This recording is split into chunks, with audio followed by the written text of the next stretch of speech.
Hey guys, it's Viva, and today I'm going to be doing my October wrap-up, and this is going to be a big change from September because in September I read 4 books and in October I managed to read 8.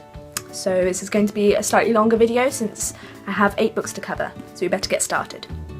The first book that I read, I actually read on the last day of September, but by that time I'd already filmed my September wrap-up and didn't particularly want to go in and film a review for this book, and it's Second Chance Summer by Morgan Matson. So it's about this girl called Taylor Edwards whose family aren't very close, but sort of in May they get really shocking news that her dad has cancer and he only has a few months left, so they decide as a last wish to go to their old lake house to spend the summer. And Taylor Edwards is terrified of doing this because she has a habit of running away from her problems, and she did this 5 years ago with her boyfriend, who's now her ex-boyfriend I suppose, and her ex-best friend. She ran away when there was a confrontation and just didn't bother to keep in touch with them at all.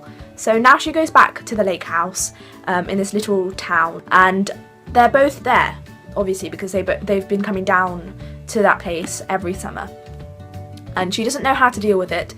For one, her ex-boyfriend just doesn't talk to her, he just ignores her, but is slightly better than her ex-best friend, who is just angry at her and is just mean. During the book she does manage to patch up with them both, which is nice, but unlike other Morgan Matson books, this one was very emotional because obviously her father's dying, and I knew throughout the entire book that he was dying, but still at the end it completely unhinged me and I was sobbing. No, I thought that I was quite similar to Taylor because I don't really know how to deal with my problems. I wouldn't say I necessarily run away from them, but I'm not very good at dealing with problems. But yes, this book, I really enjoyed it, and like I've said before, I enjoy books that make me cry. For that reason I gave it 5 out of 5 stars because it's Morgan Matson. You can't expect any less. The second book that I read was Every Day by David Levithan. Now, I wasn't sure about this book to begin with because it's a little bit of a strange concept. So basically this being, I'd say called A, inhabits different bodies every day and tries not to change anything in their lives. He just sort of tries to make it as ordinary as possible so that when the person wakes up the next day they won't have any clue that their lives have been tampered with. When he goes into this body of a boy whose girlfriend is Rhiannon, he starts to feel something. He usually doesn't get connected to humans because obviously he doesn't see them again, but with Rhiannon he starts falling for her, and everybody after her boyfriend he tries to go back to her and eventually tells her the truth about what or who he is. And something that I found a little bit strange is that she accepts it. At first she's a bit shocked, but then they meet up a couple of times and he starts telling her things and she's like, oh okay, this is actually real. And she actually starts liking him too, which I found a little strange because you don't know who the person is, he doesn't actually have an actual body, you don't even know if it's a male or female because obviously A has inhabited girls and boys' bodies and doesn't have a gender as such. So I found it a little bit strange, but I suppose the main message in this book was that love can be more emotional than physical, so it's not always about the physical stuff. Which I thought, okay, it was a nice idea. Also, I found it to be a little slow at times, and also it ends very abruptly. Very abruptly. And I'm just hoping that there is a sequel to this book, because otherwise it's very disappointing. But yes, it was quite enjoyable, and for that reason I'm going to give it a 4 out of 5 stars. The third book that I read was My Sister Lives on the Mantelpiece by Annabelle Pitcher. So this book is written in the point of view of 10-year-old Jamie, who moves from London into a small town up north because his parents have separated, and he gets bullied at school, and the only person who seems to stick up for him and wants to be his friend is this Muslim girl called Sunya, I think that's how you'd say her name. But Jamie is scared to be friends with her because his dad would get very angry if he found out that he was friends with a Muslim. Now he's not, well I suppose yes he is racist, but he has a reason. Jamie has, well, had 2 older sisters who were twins, Rose and Jasmine, and Rose died in a terrorist attack in London when she was only 10 years old. And for that reason, their dad can't accept it and really dislikes Muslims. So Jamie is really scared about being Sunya's friend, but at the end finds that he has no other option. So Jamie's dad is not able to let go of Rose's death and gets very angry when he finds out that Jamie's one and only friend is a Muslim girl, but eventually he comes to terms with it, and yeah, that's basically all the story is. So it's a very simple storyline, but I really liked how it was written and I like the concept of it, I guess. But yeah, it wasn't my usual sort of jam-packed adventurous story, so I wasn't really used to it, but I still enjoyed it. I'm going to give this a 4 out of 5 as well. The fourth book that I read was Night Owls by Jen Bennett, also called The Anatomical Shape of a Heart in America, I think. And I won this in a competition and she signed it in a golden pen, which makes sense. At first I was like, oh, that's a funky pen, but it does become more apparent why it's a golden pen. This book is about a girl called Beatrix, or Bex for short, who lives in San Francisco with her mum and her older brother, who is gay and has a cool boyfriend. But anyway, Bex likes drawing, she loves drawing, and wants to spend her summer drawing dead bodies in a hospital so that she can get a scholarship for drawing anatomies at college and go on to do that as her life career because she really enjoys it. So she is very focused on getting this, but she's on a bus quite late at night and she meets this boy called Jack, who is, you know, the typical charming, attractive, you know, sort of bad boy in a sense. So she starts falling for him but doesn't really want to because she wants to focus completely on getting this scholarship. But their paths cross quite a few times and they both sort of end up falling for each other. Jack is the mayor's son and he's also a wanted graffiti artist who does all of his graffiti in golden pen, which is why she signs it in gold pen. When I realised that, I was like, oh, that's really clever. I'm not going to say why he does the graffiti, there is a reason behind it, he's not just some vandal. There is a pretty good reason behind it, and usually I don't like graffiti, but this reason is just very cute. And yeah, I like Jack. Their conversations are just so passionate and heartfelt, and it just reminded me of the conversations between Ansel and Augustus and Hazel from The Fault in Our Stars. It was the sort of witty, intelligent conversations and I really enjoyed that. I also have a favourite quote from this book, which is, "You're no HB, you're like 10 Prismacolors all at once," which reminded me of one of my favourite quotes from All the Right Places, which is, "You're all the colours at once at full brightness," so it was quite similar to that. But yeah, I gave this book a 5 out of 5 because I thoroughly enjoyed it. It was very cute and just an amazing book and just so light-hearted, but also it gets quite emotional and stressful at times, and it's just a story of how two people who love the same thing get together and the hardships that they face, but how they overcome them and end up together at the end. So yeah, definitely recommend this. The fifth book that I read was Sunkissed by Jenny something that I don't know how to pronounce. Again, I won this book, so it's signed, EP.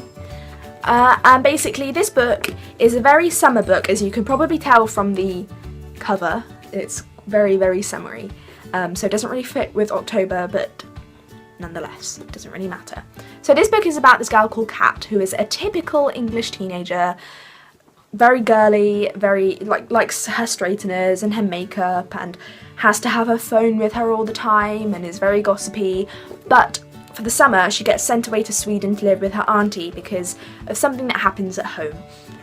And she and her auntie go to this little island where there's no signal apart from this one rock that even then you don't get it very often.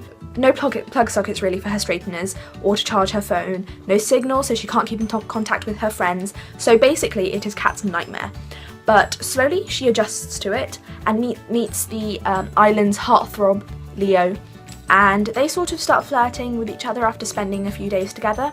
But then comes in Peter, and yes, you hear me correctly, it is spelt exactly like Peter Mellark from The Hunger Games. I didn't know that was a girl's name, but okay.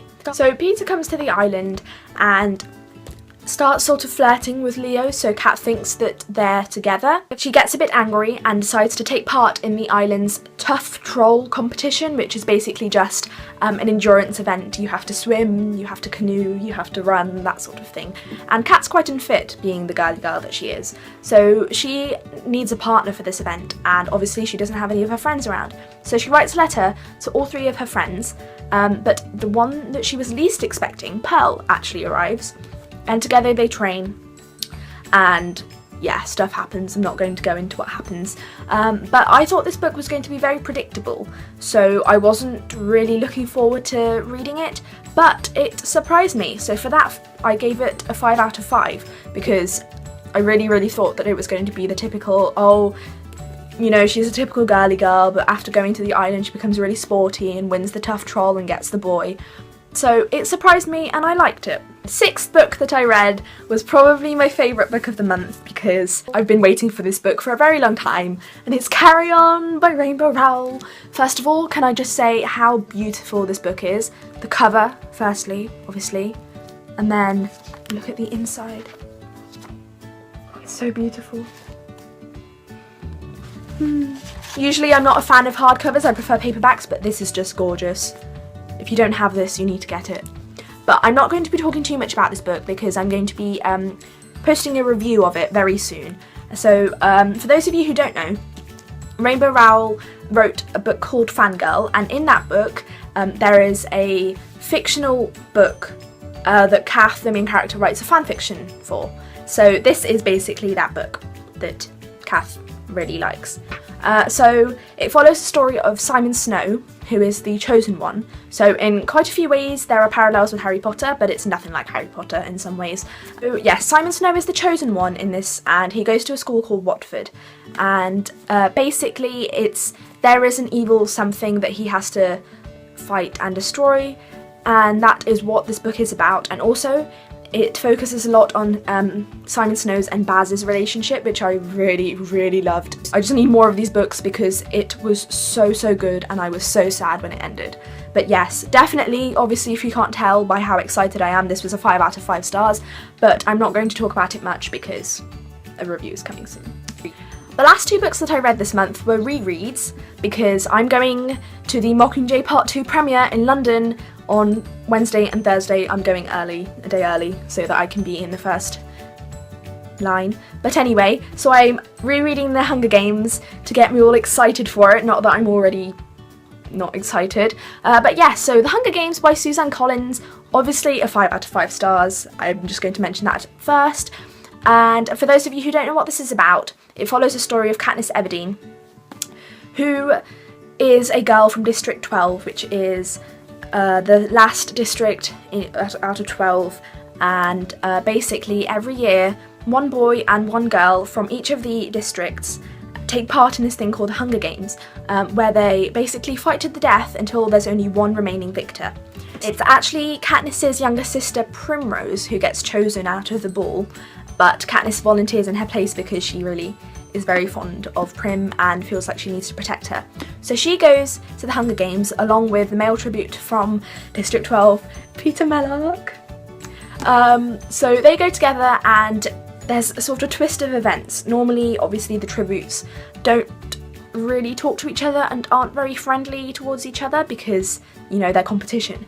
But in this Games, it's different because Peter Mellark has a crush on Katniss Everdeen, and has done for a very long time without Katniss knowing. So they are tagged as the star-crossed lovers of District 12 and go in as a team. Things happen, people die, and it ends up being just Katniss and Peter at the end. And Katniss pulls this amazing stunt with berries, so they're both going to take the berries and die so that the capital doesn't have a victor, and that infuriates them, so they decide that they can be 2 victors. So that is basically what happens in this book. And then the 8th and final book that I read in October was Catching Fire, my favourite out of the Hunger Games trilogy, for obvious reasons. There's a lot of Everlark in this, which is nice, like real Everlark.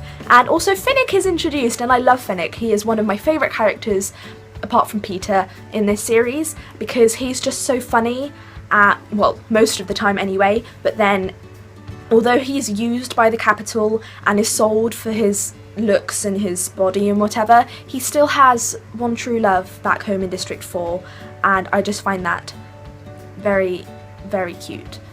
But yes, in this one, usually when someone has won the Hunger Games, they never have to go back in, but because Katniss pulled the stunt with the berries, the capital and President Snow is very, very angry at her, so to get back at her without openly killing her, they send her back into the games. So this time, because it's the Quarter Quell, which means that every 25 years it's a special Hunger Games, so this time the tributes are picked from the existing pool of victors, and District 12, not being a very advantaged district, has only one female victor, Katniss, so she and Peter go back in, things happen, and the end of this book is just too much, way too much for me, because Katniss basically blows up the arena at the end, and the rebels, so the rebel group who are going against the capital, save Katniss and Finnick, but the capital manages to take Peter.